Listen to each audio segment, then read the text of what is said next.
Hi.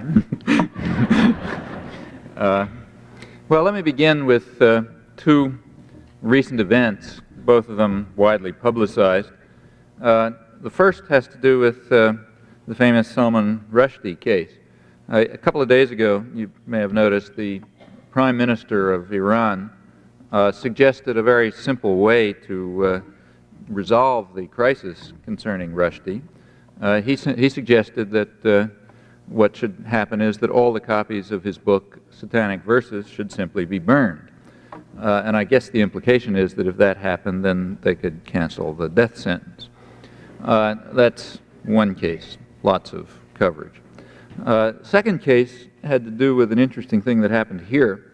There was what some people are calling a mega merger of two media giants, Time Incorporated and Warner Communications Incorporated, each of them huge conglomerates, and coming together, they form apparently the world's biggest media empire. Now that also had a lot of publicity, even outside the business pages, and there was concern over the effects of the merger by increasing media concentration so effectively, the effects on freedom of expression. Well, these two events they seem rather remote from one another, and in a sense they are, but we can draw them together by recalling an event which was not considered important enough to be reported, but which I happen to know about because I was personally involved. The title for this talk is, you may have noticed, Manufacturing Consent, Political Economy, the Mass Media. That's actually the title of a recent book that I was co-author of with my co-author is Edward Herman, and the two of us have been working together for many years. Our first book was published in 1974, a book on American foreign policy and the media, in fact, and it was published by a publisher, a textbook publisher, flourishing textbook publisher, which happened to be a subsidiary of Warner Communications Incorporated. Well, unless you're a very rare person, you never saw that book. And the reason was that when the advertising for the book appeared, after 20,000 copies were published, one of the executives of Warner Communications saw the advertising and didn't like the feel of it and asked to see the book and liked it even less, in fact was appalled, and then followed an interaction which I won't bother describing, but the end result of it was that the parent company, Warner Communication, simply decided to put the publisher out of business and to end the whole story that way. Now, they didn't burn the books, they pulped them, which is more civilized. Also, books don't burn very well, actually, I'm told. They're kind of like bricks. But pulping works. And it wasn't just our book that was eliminated, it was all the books published by that publisher. Well, there are a couple of differences between this and the case of the Prime Minister of Iran. One difference is that this was actually done, not just suggested. The second difference is it wasn't just one book, it was all books which happened to be tainted by being published by the publisher who had done this bad thing. A third difference is the reaction. The reaction in the case of the Warner Communications putting the publisher out of business to prevent them from publishing our book, the reaction to that was zero, not because it wasn't known, it just was not considered of any significance, whereas the Rushdie affair, of course, has had a huge furor, as it should, and the Prime Minister's proposal was greeted with ridicule and contempt as a demonstration of what you can expect from these barbarous people. So there are some differences. Well, let's go back to the question about the mega merger. Will this new media empire restrict freedom of expression by excessive media concentration? Possibly, but the marginal difference is slight, given what already exists, as is perhaps illustrated by this case. This is incidentally not the only case, far from the only case, which illustrates how hypocritical and cynical the reaction to the Rushdie affair is. The reaction is legitimate, but we can ask the question whether it's principled or not. And if we look, I think we find that it's not. Well, actually, this whole story that I've just told is kind of misleading. It's accurate in identifying the locus of decision-making power, not only in publishing and in the media, but in political life and in social life generally. In that respect, it's accurate. But it's very misleading with regard to how that power is typically exercised. This is a very unusual case. I wouldn't want to suggest that this is what happens typically. It's usually much more subtle than this, but no less effective. And now I'm going to come back to some of the more subtle ways and the reasons for them. And in fact, if there's time, or maybe back in discussion, I'll talk about the aftermath of this particular incident, which is also kind of illuminating in this respect, though more complex. Well, with that much as background, let me turn to the main topic, manufacturing consent, a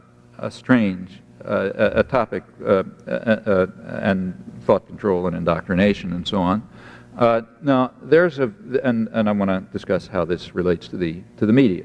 Now, there is a standard view about the media and the way they function. The standard view is expressed, for example, by Supreme Court Justice Powell when he describes what he calls the crucial role of the media in affecting the societal purpose of the First Amendment, that is, enabling the public to assert meaningful control over the political process. So the idea is this is kind of an instrumental defense of the First Amendment.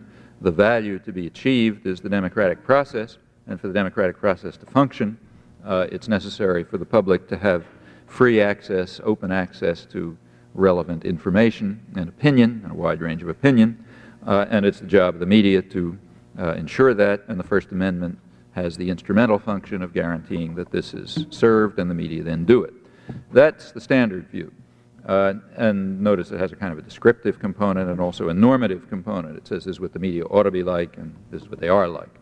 Now, that they ought to be this way seems sort of obvious, in fact, kind of almost tautological. If democracy has something to do with the public having a capacity to shape their own affairs, it obviously presupposes information, and that means the information system in a free society would have to serve this function. Since it seems so obvious, it's worth bearing in mind that there is a contrary view, and in fact the contrary view is very widely held. In fact, I wouldn't be surprised if the contrary view is the dominant view among people over the last couple of centuries who have thought about liberal democracy and freedom and how it ought to function. In any event, it's certainly a major position.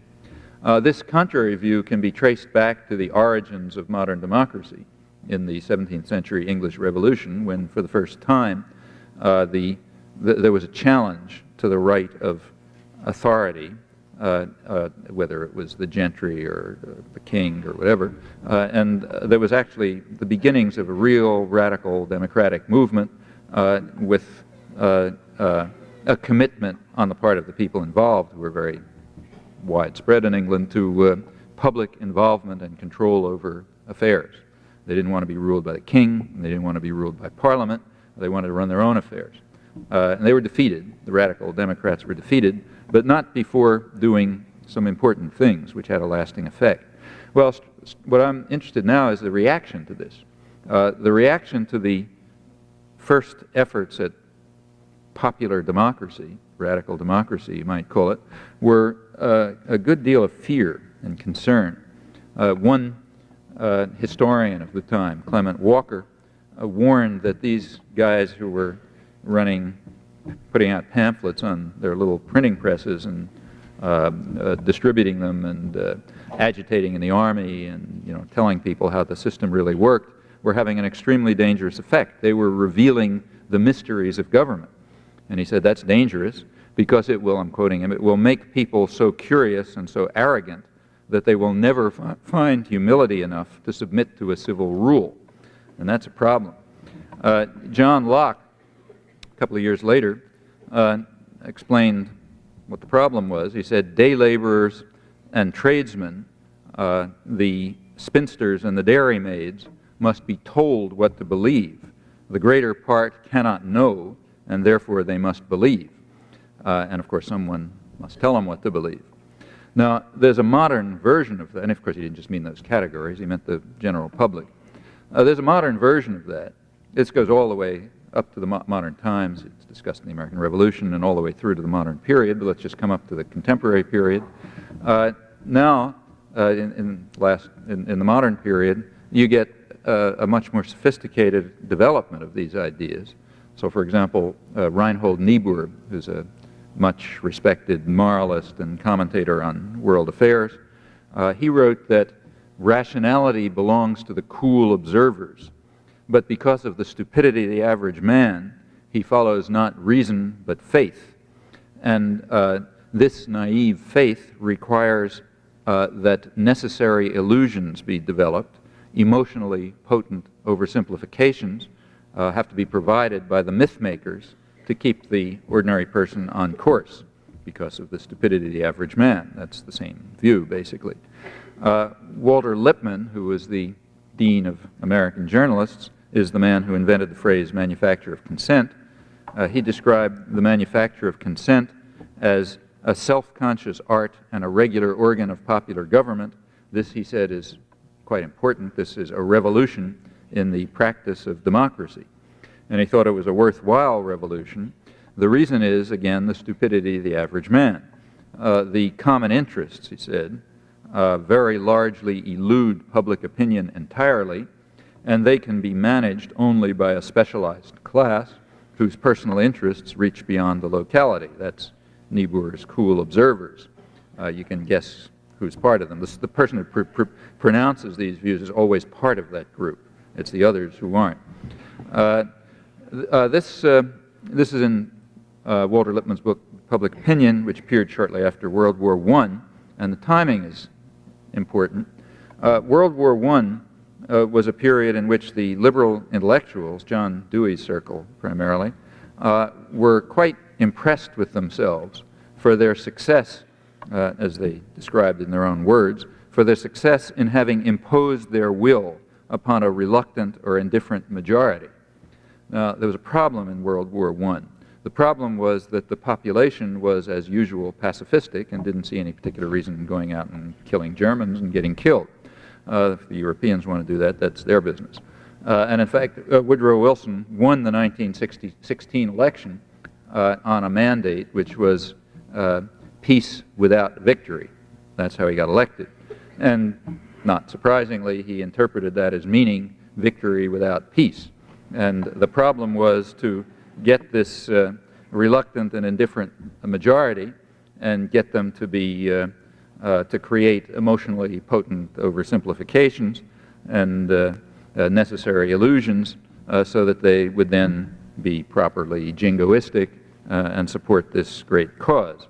And the liberal intellectuals were convinced that they were the ones who had primarily succeeded in doing this, and they thought it was a very good task for obvious reasons. And in fact, they probably had some role, whether they had as much role as they think you could question, but some role. They used all sorts of necessary illusions. For example, fabrications about Hun atrocities, Belgian babies with their arms torn off, and all sorts of things that were concocted by the British Foreign Service and fed to the educated classes in the United States, who picked them up and were quite enthusiastic about them and distributed them. They used such devices as what they called historical engineering. There was a phrase proposed by Frederick Paxson, an American historian, who was the founder of a group called the National Board for Historical Service. That was a group of historians who got together to serve the state by explaining the issues of the war that we might better win it. That's historical engineering. The Wilson administration established the country's, I think, first official propaganda agency. It's called the Creel Commission, which was dedicated to convincing this reluctant or indifferent majority that they'd better be properly enthusiastic about the war that they were opposed to.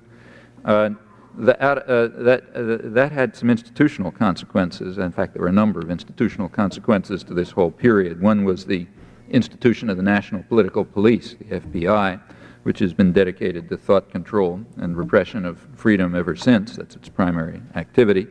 And another development, institutional development, was the enormous growth of the public relations industry.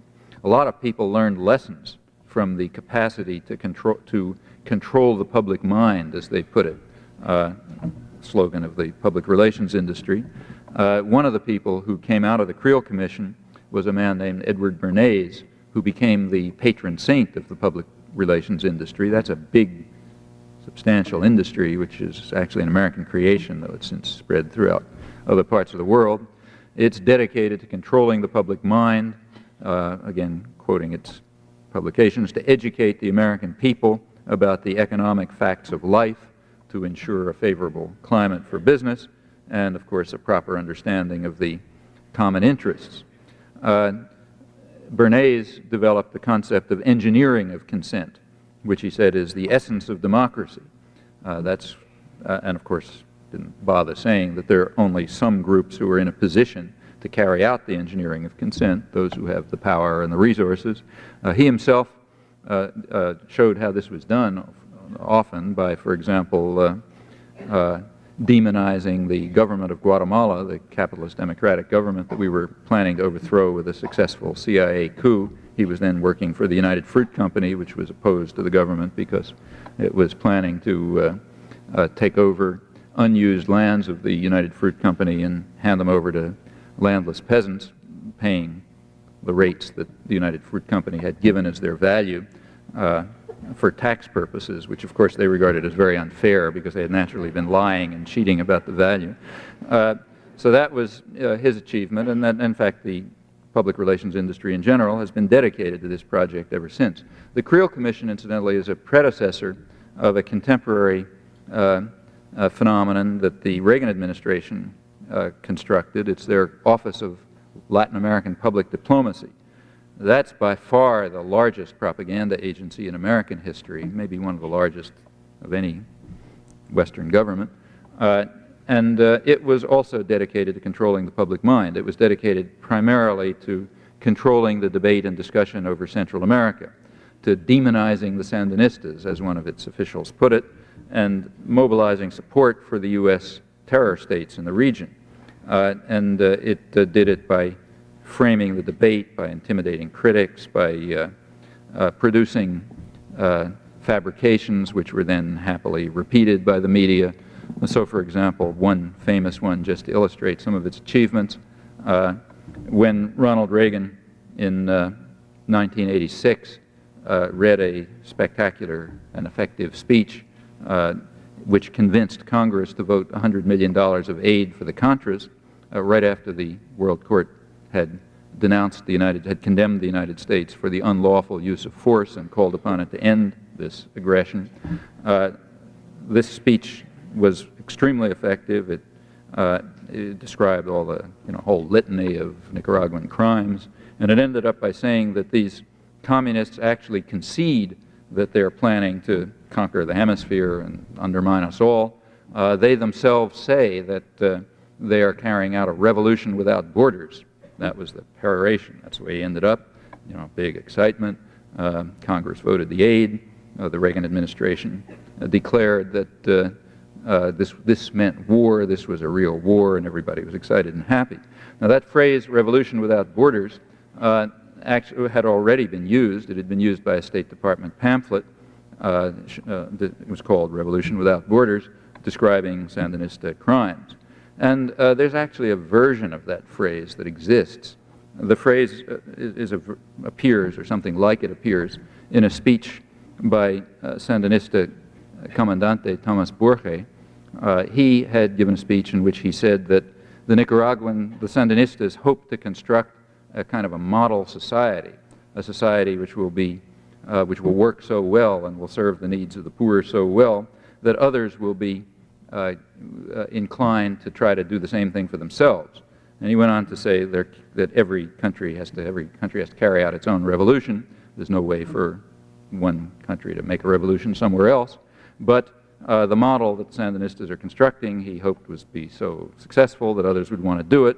And he said, in this sense, our revolution transcends borders. Well, that phrase was immediately picked up by the Office of Public Diplomacy and turned into a threat to conquer the hemisphere.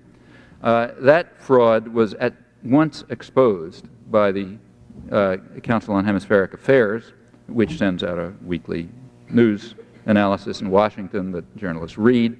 It was even mentioned in the Washington Post, somewhere in the back pages. they noted that the phrase "revolution without borders" was not exactly what he had said. In fact, sort of nothing to do with the opposite of what he had said. But that didn't make any difference. The phrase was useful. The construction was useful. And since then, the media, and when the State Department document came out, there was no criticism of it. When Reagan made the speech, nobody pointed out that this was a fabrication. Even the Washington Post, which had exposed it, referred to the Sandinista revolution without borders. The media have repeated this over and over again. Look, they say themselves that they're going to have a revolution without borders and so on. Well, that's the kind of thing that's done by an effective propaganda agency, of course, if the media are willing to go along, because it wasn't very hard to figure out that this was an incredible fraud. Well, that's the kind of thing that was done. All of these operations were completely illegal. There was a congressional report done on them, General GAO report, which pointed out that, of course, they were illegal. They were run out of the National Security Council and not allowed to propagandize Americans. But it was very successful. When this was exposed during the Iran-Contra hearings, one top administration official described the activities of the Office of Public Diplomacy as one of their really great achievements. It was, he said, a spectacular success. He described it as the kind of operation that you carry out in enemy territory. And that's quite an appropriate phrase. I think the phrase expresses exactly the way in which the public is viewed by people with power. It's an enemy. It's a domestic enemy, and you got to keep it under control. And you have to make sure that the mysteries are not revealed so that the people don't become so curious and arrogant that they refuse to submit to a civil rule, to put it in 17th century terms. And to control that domestic enemy, propaganda and fabrications and so on are important, and that's what the public relations industry is for corporate purposes, and what the media are for if they properly serve the state. Well, that's, notice again, we have a view that says the media should not function the way the standard rhetoric claims. There's also an academic twist to this. It's come closer to home. If you go back to the International Encyclopedia of Social Sciences, published in 1933, days when people were a little more open and honest in what they said, there's an article on propaganda, and it's well worth reading. There's an entry under propaganda. The entry is written by a leading, maybe the leading American political scientist, Harold Lasswell, who was very influential, particularly in this area, communications and so on. And in this entry in the International Encyclopedia on propaganda, he says, we should not succumb to democratic dogmatisms about men being the best judges of their own interests. They are not. He said, even with the rise of mass education, doesn't mean that people can judge their own interests. They can't.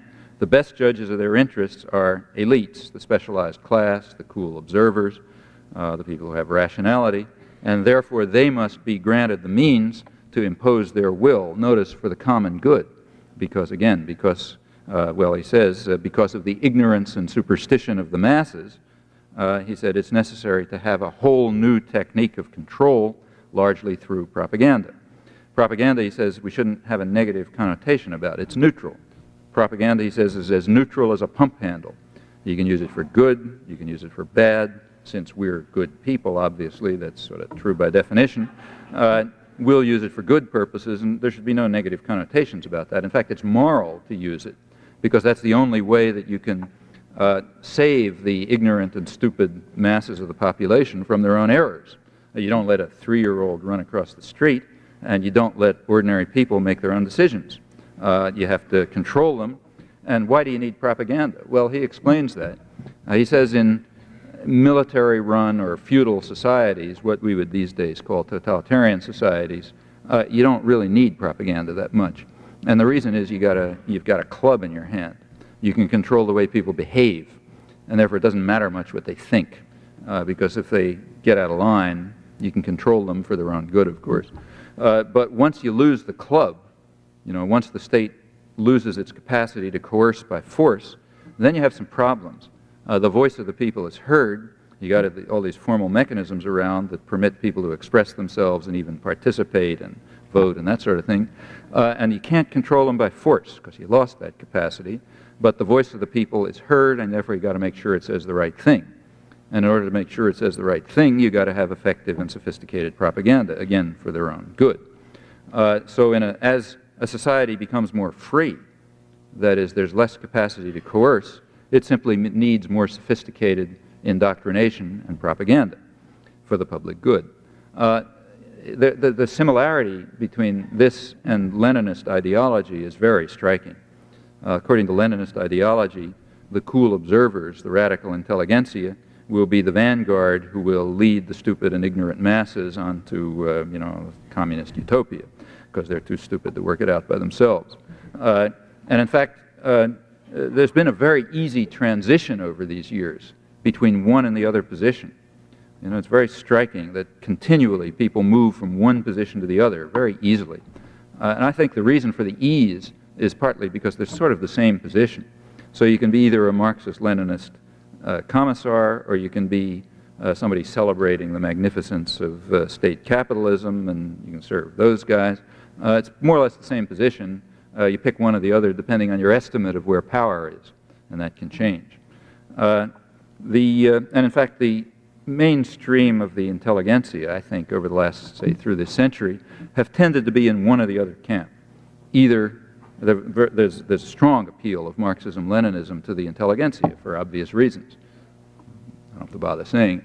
And there's the same appeal of these doctrines to the intelligentsia because it puts them in the position of having a justified role as ideological managers in the service of real power, corporate and state power, for the public good, of course. So you naturally are tempted to one or the other position.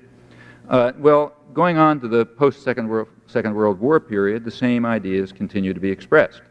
For example, in 1948, when it was again necessary to drive the reluctant and indifferent majority to a new war fever. Remember, 1948, the war was over, everybody was pacifistic, they wanted to go home and buy refrigerators and so on, and they didn't want any more wars, they wanted to demobilize, we were done with that stuff. But they had to be whipped up into a war fever because there was a new war coming along. The Cold War, which was a real war, as the internal documents explained, and it was necessary to bludgeon them into belief in the demands of the Cold War, as Dean Acheson put it. A well-known presidential historian Thomas Bailey explained in 1948 that because the masses are notoriously short-sighted and generally cannot see danger until it is at their throats, our statesmen are forced to deceive them into an awareness of their own long-run interests. Deception of the people may in fact become increasingly necessary unless we are willing to give our leaders in Washington a freer hand. In other words, if we continue this nonsense of trying to control them through elections and that sort of thing, it's going to be necessary to have deception of the people because the masses are too stupid and ignorant to understand the danger that's at their throat. And that's the role of the media, to carry out the appropriate deception. Coming up to the present, or near present, in 1981, when we were launching a new crusade for freedom in Central America, Samuel Huntington, who was a professor of government at Harvard and a longtime government advisor, explained in a discussion in the Harvard Journal International Security that you may have to sell intervention or other military action in such a way as to create the misimpression that it is the Soviet Union you're fighting. That's what the United States has done ever since the Truman Doctrine. And that's what, of course, we're now doing. We're fighting Nicaragua, but we've got to create the misimpression that it's the Soviet Union that you're fighting. That's the job of the Office of Latin American Public Diplomacy and of the cool observers and of respectable intellectuals and of the media and so on. Actually, that remark of his is quite accurate and gives a certain insight into the Cold War and also the modern period. Well, these concerns about controlling the public mind, rather typically they arise in the wake of periods of war and turmoil. There's a reason for that. Wars and depressions and such things, they have a way of arousing people from apathy and making them think and sometimes even organize. And that raises all of these dangers. So, for example, Woodrow Wilson's Red Scare, a very harsh and effective repression, immediately followed World War I. And that's when you get this revolution in the art of democracy about the need for manufacture of consent, and you get the FBI to really do the job properly by force if necessary, as they did. What we call McCarthyism, which is a poor label because it was actually initiated by the liberal Democrats in the late 1940s and picked up and exploited by McCarthy. But what we call McCarthyism was a similar effort to overcome the energizing effect of the war and the Depression in mobilizing the population and causing them to challenge, to reveal the mysteries of government and do all these bad things. And after the Vietnam War, the same thing happened. The Vietnam War was one factor, a major factor, in fact, in causing the ferment of the 1960s, and that caused a lot of concern, deep concern, which still exists, incidentally, because they haven't been able to overcome it. The 60s created what liberal elites called a crisis of democracy. That's the title of a quite important book on all of these topics. The first, and in fact only book-length publication of the Trilateral Commission, published in 1975, called The Crisis of Democracy. It's about the problem of governability of democracies. And there was a problem of the governability of democracies because people were getting out of hand. The domestic enemy was getting out of control, and something had to be done about it. The Trilateral Commission puts together liberal corporate and state elites from the three major centers of state capitalism: Western Europe, the United States, and Japan. That's why the Trilateral. And it is the liberal elites. This is the group around Jimmy Carter. It's where he came from, in fact, and virtually all of his cabinet and top advisors. It's that segment of opinion. The American rapporteur, the guy who gave the report for the United States, was again Samuel Huntington, and he pointed out that Truman had been able to govern the country with the cooperation of a relatively small number of Wall Street lawyers and bankers. Then there was no crisis of democracy. That's the way things were supposed to be. Incidentally, this kind of vulgar Marxist rhetoric is not untypical of internal documents in the government or in the business press and so on, and this was intended to be an internal document. They didn't really expect people to read it, but it's worth reading. I'm sure the library has it. They should. But now this crisis of democracy had erupted.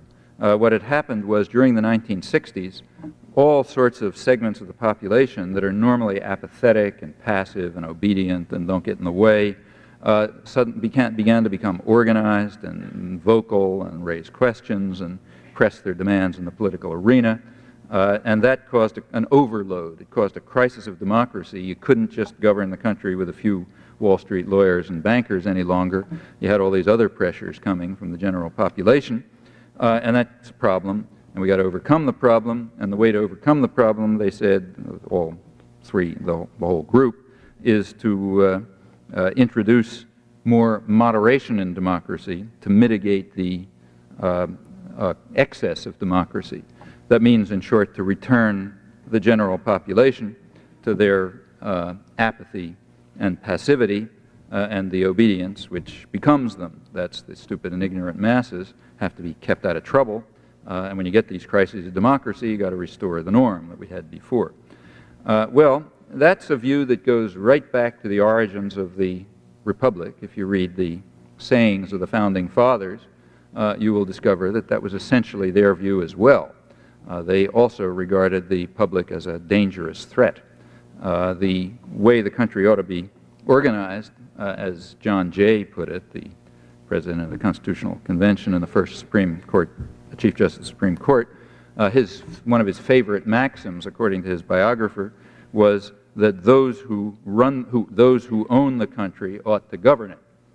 And if they can't govern it by force, they got to govern it another way, and that ultimately requires deception, propaganda, indoctrination, the manufacture of consent. Well, let me summarize. There's a standard view, rhetorical view. The standard view in rhetoric is basically that of Justice Powell.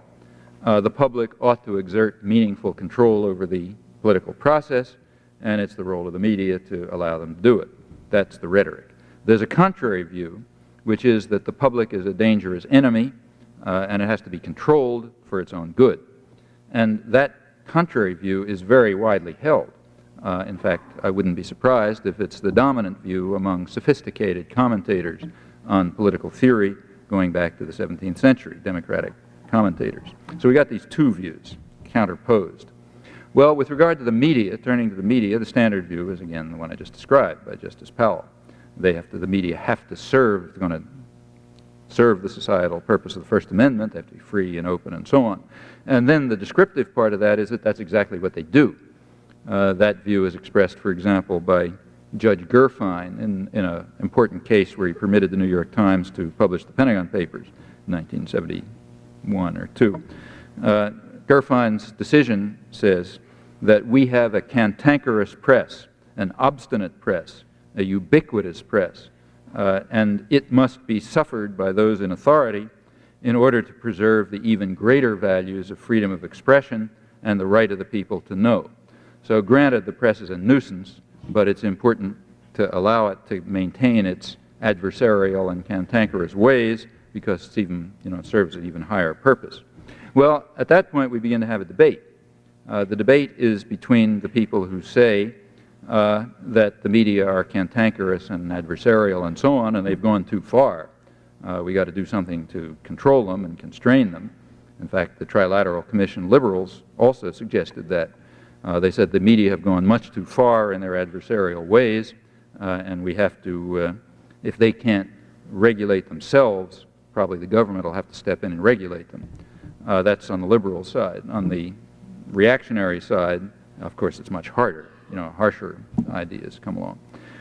So you have that. The one side says that we've got to curb the press; they're too cantankerous, and then you've got the spokesman for free speech, Judge Gerfine, and so on. They say, no, we agree they're pretty bad, but you've got to allow them to do this because of the higher purposes. Well, that's the debate. And if you look over, there is a good deal of discussion of the media, and that's the way it's framed. Assumption: the media are adversarial, cantankerous, independent, and maybe even so much that they're threatening democracy. And then comes the question, should we let them get away with it, or should we curb them? And the advocates of free speech say, sorry, you got to let them get away with it. And the others say, no, there's other values that are more important, like the governability of the country and so on, so we got to stop them. Well, outside the spectrum of debate, there's another view. The other view says that the factual assumption is wrong. The factual assumption is taken for granted, not even argued, is just wrong. According to this alternative view, the media do fulfill a societal purpose, but it's quite a different one. The societal purpose is exactly what is advocated by the elite view that I've described. The society inculcate and defend the economic and social and political agenda of particular sectors, privileged groups that dominate the domestic society, those that own the society and therefore ought to govern it. And they do this in all kinds of ways. They do it by selection of topics, by distribution of concerns, by the way they frame issues, by the way they filter information, by the way they tell lies, like about revolutions without borders, by emphasis and tone, all sorts of ways, the most crucial of which is just the bounding of debate.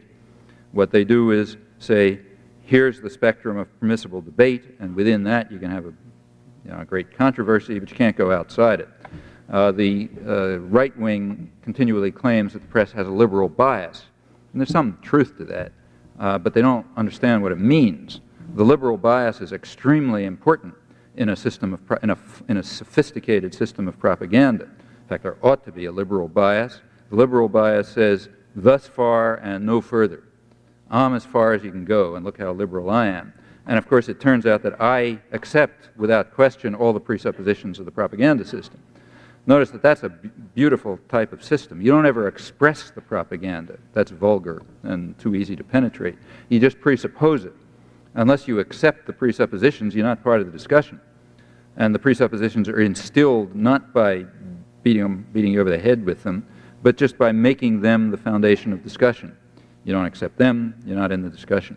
So in the case of say the Vietnam War, which was a major topic of debate, if you look over the media, there was a big debate over the Vietnam War. There were the hawks who said that if we continue to fight harder and we're more violent and so on and so forth, then we can achieve the noble end of defending South Vietnam and the free people of South Vietnam from communism.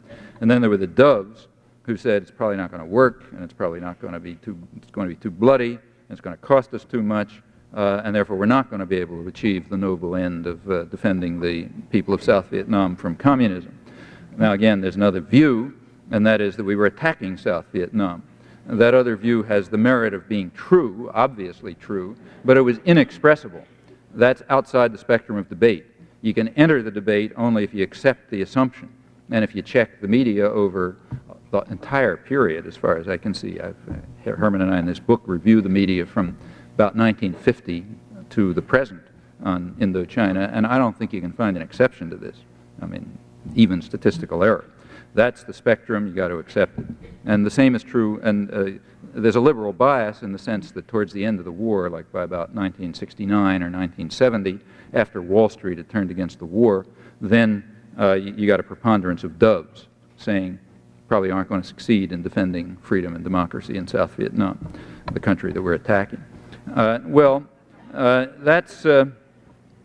This conception of the media, which notice challenges the factual assumptions of the entire debate, that says that the media function in the way that Herman and I called the propaganda model in this same book. They function in accord with the propaganda model. Now, propaganda sounds like a bad word, but remember that in more honest days, like in the International Encyclopedia of Social Science, propaganda was considered a perfectly good word, and in fact something that we ought to have more of it, because it's needed for the reasons that Lasswell explained. Well, notice that the propaganda model has lots of predictions. It predicts the way the media are going to behave, and you can test those predictions, but it also has a prediction that's kind of reflexive about the propaganda model itself. It predicts that the propaganda model can't be taken seriously. And there's a reason for that if you think it through. The propaganda model states that the debate has got to be within assumptions that are serviceable to powerful interests. And the propaganda model challenges those assumptions, so therefore it's got to be out of the debate. Okay? That prediction is incidentally very well confirmed. It is outside the debate. So that's one bit of positive evidence for the propaganda model. Notice incidentally that this model has a kind of a disconcerting feature to it, if you think about it. Obviously, the claims of the propaganda model are either valid or invalid. If they're invalid, we can dismiss them. If they're valid, we have to dismiss them, right? So one way or another, you can be sure that this model isn't going to be discussed, and that's, in fact, true. Well, now the basic questions from this point on are factual. Is the factual assumption that bounds the debate correct, or is it wrong? That's a factual assumption, and you can study it. And the real topic, the topic that ought to be investigated is that. Now, there isn't time to do that now, so I'll just make a couple of comments about it and give a few illustrations. 3 comments first. First, notice that the propaganda model has a number of features. One feature that it has is that it's advocated by elites. That is, it conforms with the normative opinion, the proposal that the public is dangerous. You got to ensure that they don't get out of control. They have to be controlled by deception and propaganda, since you don't have the means to do it by force. And the propaganda model simply says, well, yeah, they work the way elites say they ought to work. So one point about the propaganda model is that, in fact, it has elite advocacy. A second point about the propaganda model is that it's got a kind of prior plausibility. In fact, it's almost natural on completely uncontroversial assumptions. If you look at the structure of the society, you'd almost predict the propaganda model without even looking at the facts. Why is that true? Well, simply ask yourself what the major media are. Now, the way the media work, there are some media which kind of set the agenda, the most important ones, like the New York Times and the Washington Post, the big national media. They set the agenda. If the government wants a story to get into television that evening, what it does is leak it to get into the front page of the Washington Post and the New York Times on the assumption that television will pick it up and say, okay, that's important, so we'll give it the front news. The same is true of national television. It sets the agenda that makes people think. The New York Times front page is sent over the wire services the afternoon of the day before. There's a thing, if you read you look at that stuff that's ground out of the AP wire, you'll notice around 4 o'clock comes something that says, the New York Times front page tomorrow is going to look like so-and-so. Well, if you're an editor of a journal in some small town, you read it and you say, oh, that's what the important news is, and you frame your own reporting that way. Now, it's not 100%, but there is a kind of an agenda-setting media. New York Times, Washington Post, the 3 television channels, a few others that participate to some extent in this. Well, ask yourself what those institutions are. Answer, those institutions are, first of all, major corporations, some of the biggest corporations in the country. Furthermore, they're integrated with, and in many cases owned by, even larger corporations, like General Electric and so on. So what you have is major corporations and conglomerates. Now, like other corporations, they sell a product to a market. The market, in this case, is advertisers. That's what keeps them alive. The product is audiences. They sell audiences to advertisers. In fact, for the major media, they try to sell privileged audiences to advertisers. That raises advertising rates, and those are the people they're trying to reach anyway.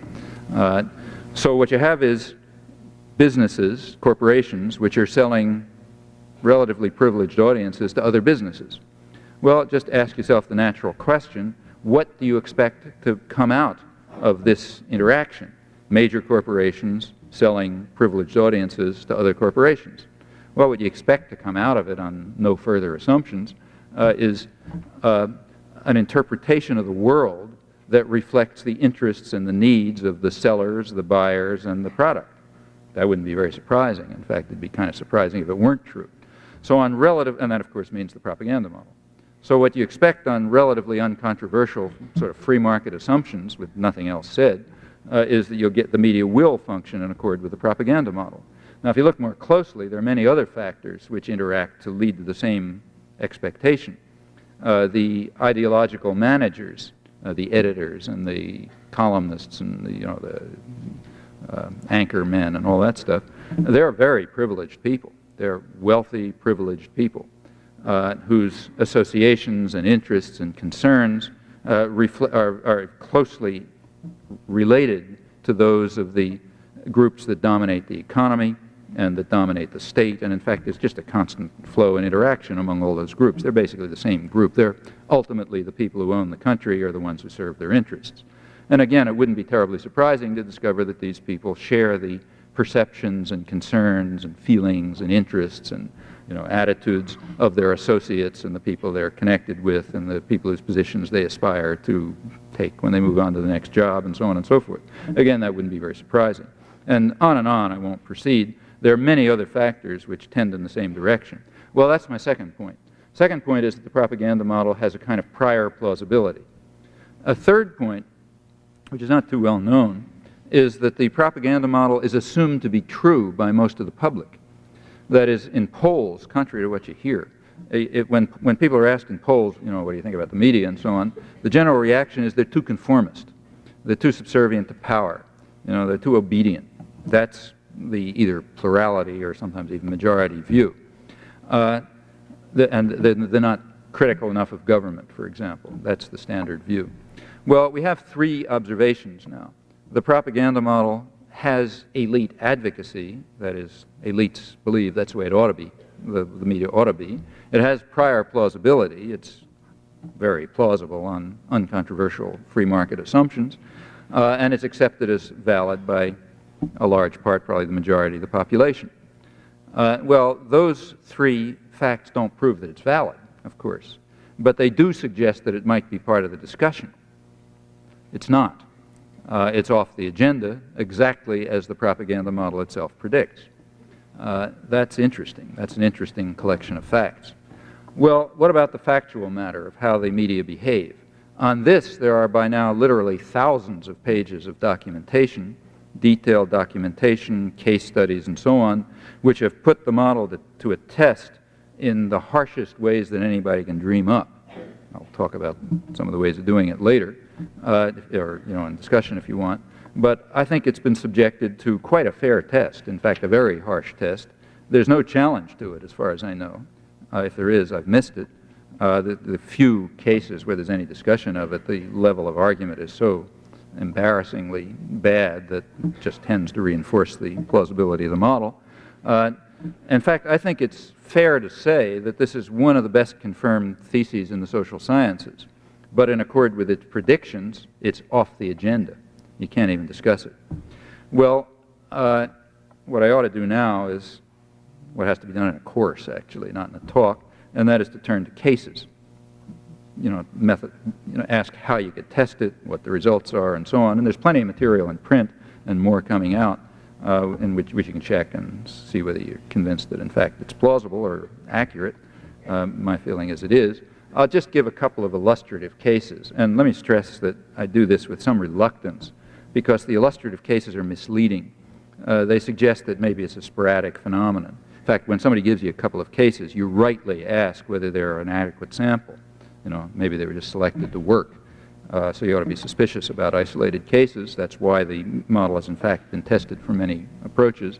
But that misleading necessity aside, because I can't do more than that, let me give you a couple of cases to illustrate the kind of thing I think you will find if you pursue the question of fact. Let's take something that you'd certainly expect the media to be concerned with, namely freedom of press. They got a professional interest in that. And in fact, there's a good deal of discussion of freedom of press in the media. Just keeping just to the last decade, the problems of the press in repressive societies has been very widely discussed. Many examples. The case that has been by far the most discussed, in fact, I suspect it has been discussed more than all questions of freedom of the press throughout the entire world during this period, is the one newspaper in Latin America that 99% of the literate population would be able to name if they were asked to name a newspaper in Latin America, namely La Prensa in Nicaragua. There has been an overwhelming amount of reporting on the tribulations of La Prensa in Nicaragua. One media analyst, Francisco Goldman, who studied freedom of the press in these countries, pointed out that in 4 years he found about 260 references to this in the New York Times. That's an incredible amount of coverage. I'm sure, I don't think anybody's done the study, but try it if anybody wants. I'm sure you'll find that this is more coverage than has been given to all other problems of the freedom of press combined all over the world, probably by a considerable factor.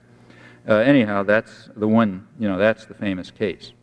And this coverage has been very irate and angry because of the tribulations of La Prensa. For example, let's go back to the moment when Ronald Reagan succeeded in convincing Congress to vote $100 million in aid so that we'd have a real war, in violation of the demand of the World Court that the United States consider terminate its unlawful aggression. Right after that, after the government announced that now we finally got a real war, the government of Nicaragua suspended La Prensa. And that caused tremendous outrage in the United States. There's a distinguished group of journalism fellows at Harvard, the Nieman Foundation, and they immediately gave their award for the year to Violeta Chamorro, the editor of La Prensa, to express their solidarity with her in this moment of crisis and to show how deeply committed they are to freedom of the press. The Washington Post had an editorial right after that called Newspaper of Valor, in which they said Violeta Chamorro should receive 10 awards, not 1 award. The New York Review of Books had an article by left liberal correspondent Murray Kempton appealing to people to contribute funds to keep La Prensa alive during this period. Those funds could then be added on to the CIA subvention that had kept the journal going since the Carter administration in 1979, right after the Sandinista revolution succeeded. And in fact, in general, there was great frenzy and hysteria about this terrible attack on freedom of the press. Well, let's look a little more closely. First of all, what is La Prensa? La Prensa is a journal which calls for the overthrow of the government of Nicaragua by a foreign power which funds it and which is trying to overthrow the government of Nicaragua. It's an interesting fact. You might check the history of the West to see whether there's ever been any such thing. For example, you might ask whether a major newspaper in the United States, the wealthiest newspaper in the United States, was funded by the Nazis in 1943, calling for the overthrow of the government of the United States. And you might ask yourself, what would have happened if that was possible? Well, you can get the answer very quickly. Even tiny little newspapers, which weren't funded by anybody, and that raised questions about conscientious objection and so on, they were censored and controlled and suppressed and so on. During the First World War, it was even more vicious. We even actually put a presidential candidate in jail for 10 years after the First World War because he had declared opposition to the draft. And in fact, there's nothing comparable to this in the history of the West, or in world history altogether. Now, La Prensa is described in the United States as the journal that opposed Somoza. In fact, there was a journal called La Prensa which did oppose the Somoza regime courageously. Its editor was in fact murdered, and it had the same name as this journal, La Prensa, and it's described as the same journal. But is that true? Well, it's a little tricky at this point. It certainly has the same name. In 1980, the owners of La Prensa decided to convert the journal into a journal dedicated to the overthrow of the government. At that point, they fired the editor, the brother of the editor who had been murdered under Somoza, and there was a split in the staff. 80% of the staff left with the editor and formed a new journal, El Nuevo Diario, which is the successor of the old La Prensa, at least if a newspaper is defined by its editor and its staff. Not, of course, if it's defined by the money that's behind it, supplied by the CIA, then you have a different answer to what's the old La Prensa. And that, incidentally, is also something that's never discussed. But suppose that's true. Let's suppose it's just a CIA journal, and in fact that there's no parallel to it in the history of the West, all of that being true, calling for the overthrow of the government, funded by the outside power, superpower that is trying to overthrow the government. Well, nevertheless, a true civil libertarian would defend La Prensa from harassment.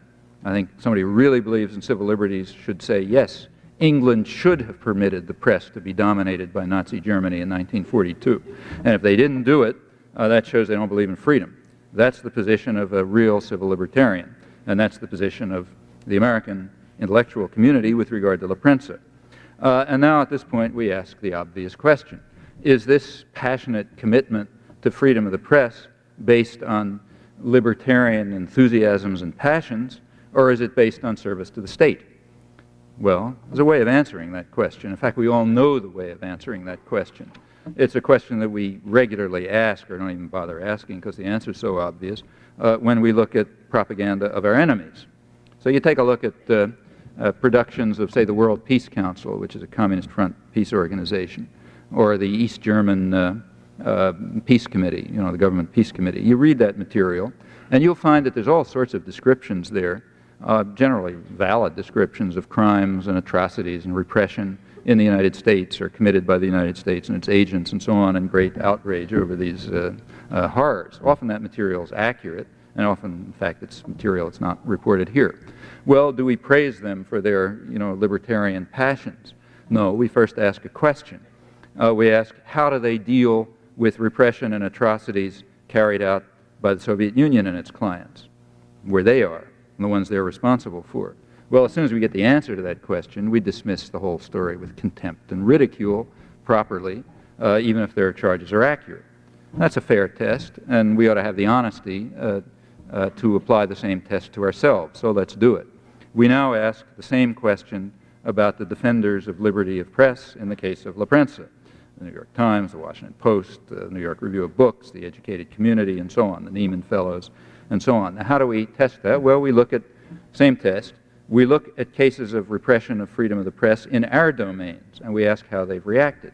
And there are many such cases, very close by, in fact. So take El Salvador. El Salvador had independent newspapers at one time. Doesn't have them any longer. These were not newspapers funded by a foreign power trying to overthrow the government of El Salvador. They were not newspapers supporting the guerrillas. In fact, they were mildly liberal newspapers calling for mild reforms, like land reform and things like that, raising questions about the concentration of land and so on. Those newspapers don't exist any longer. They were not censored. They were not harassed. Rather, another technique was used by the government that we installed, trained, directed, and armed. The technique was In the case of one newspaper, the security forces picked up an editor and a photojournalist in a San Salvador restaurant, took them outside, cut them to pieces with machetes, and left them in a ditch.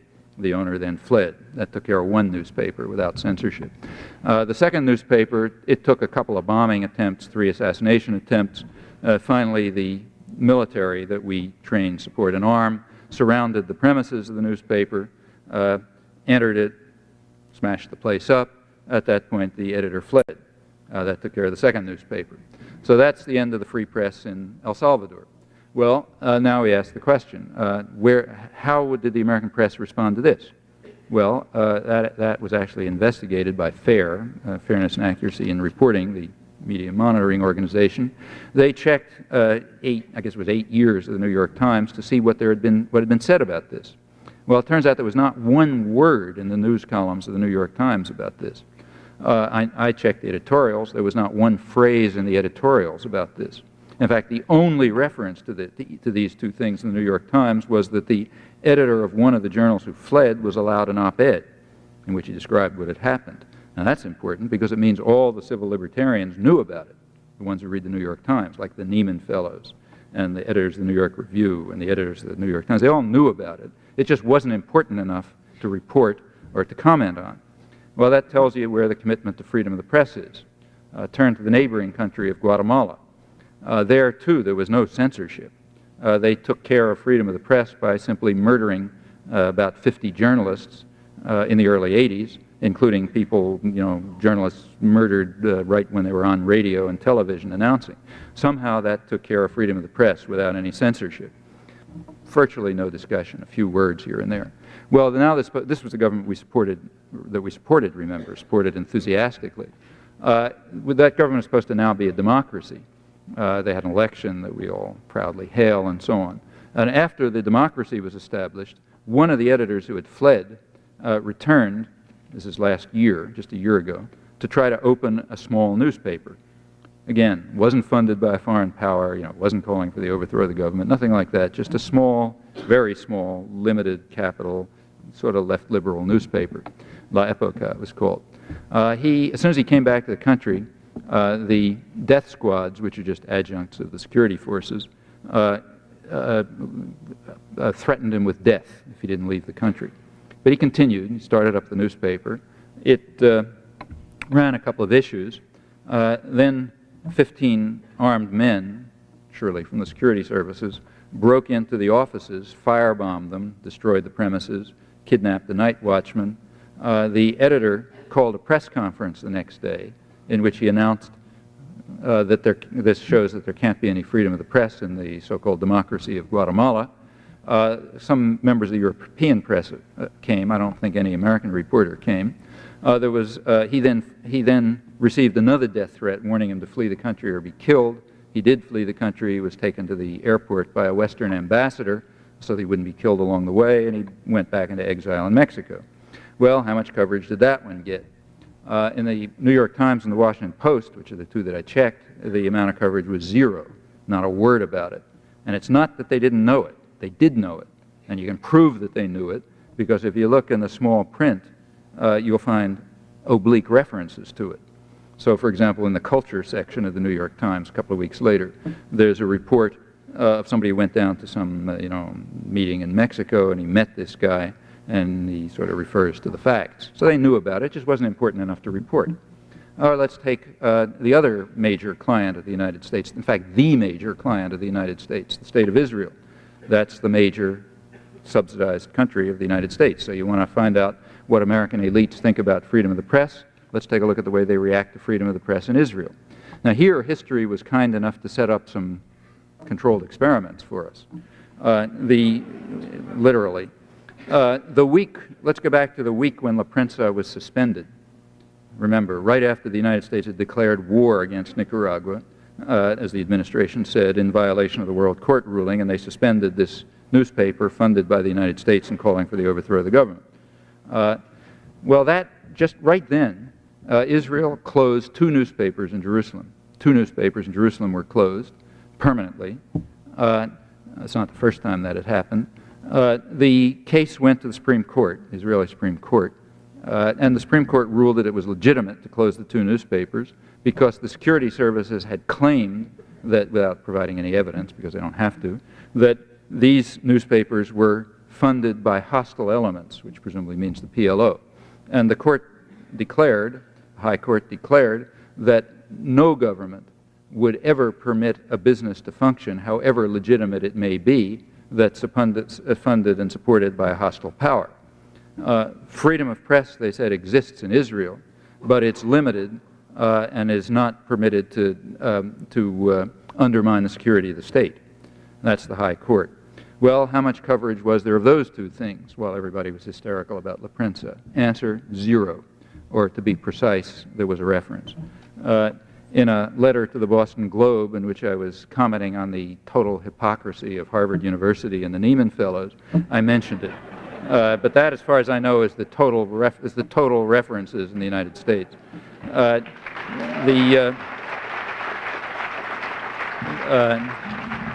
Now, the week after the Central American Peace Accords went into operation, October 1987, La Prensa was opened again, and it returned to its task of calling for the overthrow of the government and so on, and identifying itself with the Contras and so on. The week that La Prensa was reopened, history again ran a nice experiment for us. That week, the State of Israel closed a newspaper in Nazareth, that's inside Israel, and closed a news office in Nablus. The newspaper in Nazareth was closed because the state had again alleged, without providing any evidence, that it was associated with a hostile group. And the court went to the courts, and the courts declared that this is legitimate, even though the editor had stated, which of course was true, that everything that appeared in the newspaper had gone through censorship, because they have heavy censorship. Didn't matter. The office in Nablus was closed on the same pretext, some connection with a hostile group. As far as I know, it never went to the courts. So how much coverage was there of those two things? Well, the usual answer, 0. I could go on, but these facts show very clearly, they answer very clearly the first question. The concern over freedom of the press in Nicaragua is a total fraud. It does not have anything to do with concern for freedom of the press. It simply has to do with concern for serving the state.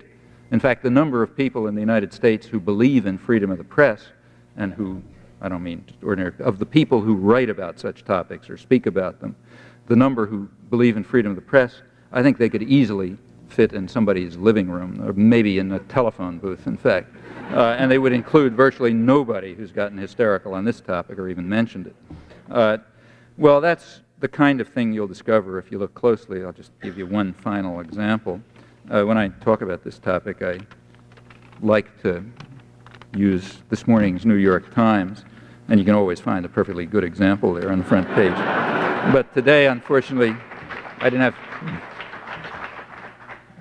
I got up at 5 o'clock in the morning in Eau Claire in a snowstorm and had to drive here, and I didn't have time to find the Times.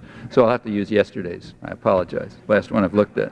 The lead story in the New York Times yesterday, major story on the left, right-hand side of the front page, is a story entitled, U.S. Envoy Urges Hondurans to Let the Contras Stay. And then comes as the Bush administration is trying to convince Honduras to let the Contras stay there. And it goes on, and you get down to the middle of the second page, the continuation page, and you find the following sentence.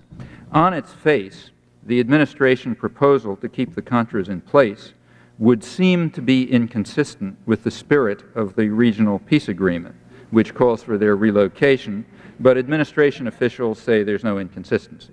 Okay. That is a forthright critique of the government. Well, let's look at the facts that lie behind that. It's not that the proposal seems to be inconsistent with the spirit of the regional peace agreement. It's that it's flatly inconsistent with the wording of the regional peace agreement. And it doesn't matter which regional peace agreement you're referring to. If you're referring to the Central American Peace Accords of August 1987, they identify one indispensable element, they call it, for bringing peace to the region, and that's the termination of any aid, logistical, technical, propagandistic, any aid whatsoever to irregular forces, meaning the Contras attacking from another country. There was a more recent agreement just a couple of weeks ago in which the Central American presidents committed themselves, all 5 of them, to remove the Contras to work out plans for removing the Contras within 90 days. So this is does not seem to be inconsistent with the spirit of the agreements. It's flatly inconsistent with their precise wording. And it goes on, the point goes on. There's going to be a vote in Congress about humanitarian aid to the Contras who were convincing Nicaragua to leave Honduras to leave in Nicaragua. And the press is going to refer to this as humanitarian aid, as they've been doing all along. Well, the term humanitarian aid has a meaning. In fact, the meaning was made very precise by the World Court, the highest authority on such issues, in the very same judgment in which it condemned the United States for its aggression in Nicaragua. They defined humanitarian aid as aid which says to qualify as humanitarian aid must meet the hallowed purposes of the Red Cross, that is, must serve civilians in need and suffering, and furthermore, to qualify as humanitarian aid must be given to civilians on both sides of a conflict without discrimination. Otherwise, it just doesn't qualify as humanitarian aid. So by the ruling of the World Court, and in fact that's the standard definition, what the media call humanitarian aid isn't humanitarian aid at all. It's just military aid. It's aid to keep a military force present so that they can continue to pose a threat to Nicaragua. I should add, incidentally, that it's very likely that the United States is sending military aid to Contras inside Nicaragua illegally from the Ilopango Air Base in San Salvador, exactly as we'd been doing all along. That's what's called the Hassenfuss route, because it was exposed when the American mercenary Eugene Hassenfuss was shot down. Now, that had been going on for years, and the media knew about it for years, and they weren't reporting it. The scandal came when they were forced to report what they had always known. And then some of the more honest of them admitted, yeah, we knew it all along, we weren't reporting it. In fact, they were being informed all along by Nicaraguan intelligence that these flights were coming. They were told how many there were, where they were, they got radar sightings. It just wasn't the kind of story you report if you're a good commissar. So none of it was reported until the plane was shot down with the American mercenary, and then, can't stop reporting it. Well, the same Nicaraguan sources that were ignored before and were accurate, as everyone concedes, are once again reporting that Nicaraguan radar is starting to pick up Contra flights from Ilopango Air Force Base into Nicaragua. And there's no particular reason to doubt that those reports are accurate now. But I don't think there's a single reference to these reports in the media. At least I haven't been able to find one. And it's not because they don't know it. They came across the AP wire, which means everybody knows it. And it's not that it's an obscure fact. After all, that's what the whole Iran-Contra hearings were about. It's just that a disciplined press doesn't report things like that. Now, this is a free country, so you can find out about it. All the readers of Barricada Internacional, the Sandinista newspaper that's put out and, that's distributed from San Francisco, so that's about 1,500 people and so on, they could find out. So fortunately, nice not to be in a totalitarian country, but the readers of the news, or people who happen to have access to the AP wires and read them all day, they could find out. But people who are looking at the tube or reading their newspaper are not going to find out, though it's pretty important. Well, continuing with humanitarian aid, there's going to be a vote on it in a couple of weeks, and probably they'll vote it. The so-called humanitarian aid that's been given is in violation of the Central American agreements. It's actually even in violation of the very congressional legislation that legislated the aid. In other words, it's an internal self-contradiction, which nobody will point out in the media. How does that work? It works as follows. The congressional legislation last year to give humanitarian aid stipulated that that aid must be in accord with the Central American agreements and with the ceasefire agreement that had been just settled between the Contras and the government of Nicaragua. That's the legislation. Well, that ceasefire agreement is quite explicit about the point. It says aid may be given to Contras in designated ceasefire zones inside Nicaragua for the purpose of relocating them and reintegrating them into Nicaraguan society. Now, that's what so that means according to the congressional legislation, that's the only aid we can give. Furthermore, it says that the aid has to be given by a neutral carrier. Well, Congress immediately voted to violate its own legislation that it had just passed by designating U.S. aid as the carrier. Now, by no stretch of the imagination is that neutral. In fact, I don't have to bother talking about that. That's a State Department affiliate, which has often functioned as a front for the CIA. Furthermore, the aid was to go to Contras in Honduras, not ceasefire zones inside Nicaragua, and to maintain them, not to assist in their relocation and reintegration in Nicaraguan society. So Congress at once voted to violate its own legislation. Furthermore, the same ceasefire agreements designated a responsible authority to determine how the agreements should be met. The authority was the Secretary General of the Organization of American States, Secretary General Suarez of the Organization of the American States. As soon as this happened, he wrote a letter to George Shultz condemning the United States for carrying out this violation of the ceasefire agreement, which in fact even violated the congressional legislation. None of this has ever been reported, as far as I know. Try to find it somewhere. So even the fact that the responsible authority at once said the aid is illegal, even the fact that the congressional aid is violating even its own stipulations, let alone the ceasefire agreement and the regional peace accord, none of this is reported, and I'll make a prediction. When the issue comes up in a couple of weeks about renewing it, you're not going to find any of this reported again. Well, that's the kind of thing you find when you look. And you find it all over the place. In fact, I think you find it near universally. I mean, it'd be hard to find an exception to it. It's to be expected.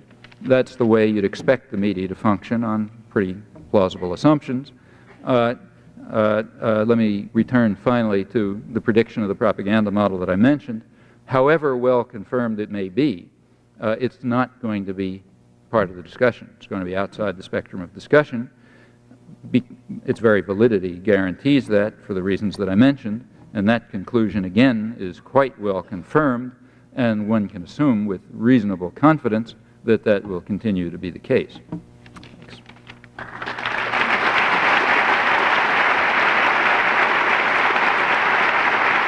You've been listening to Part 1 of Manufacturing Consent, the Political Economy of the Mass Media, a lecture presented by Professor Noam Chomsky at the Wisconsin Union Theater on the Madison campus of the University of Wisconsin on the evening of March 15, 1989. This lecture was sponsored by the Wisconsin Union Directorate's Distinguished Lecture Series for the 1988-1989 academic year. For more information about Noam Chomsky and his work, please visit the Chomsky Archive website at chomsky.info. The question and answer session from this presentation may be found in Part 2 of this program. You can find Part 2 at the PDX Justice Media Productions website at pdxjustice.org or at the PDX Justice video channels on YouTube or Vimeo. This program was produced by PDX Justice Media Productions of Portland, Oregon. To find out more about our work and to access our growing library of free on-demand streaming video and audio programs, please visit our website at pdxjustice.org. And write to us with your comments and questions at pdxjustice@riseup.net. We'd love to hear from you. Many of our programs are available on DVD and Blu-ray video disc. Please write to us for ordering information. Thanks for tuning in, and thanks for supporting listener-sponsored radio, public access cable television, net neutrality, independent bookstores, and all forms of grassroots democratic community media.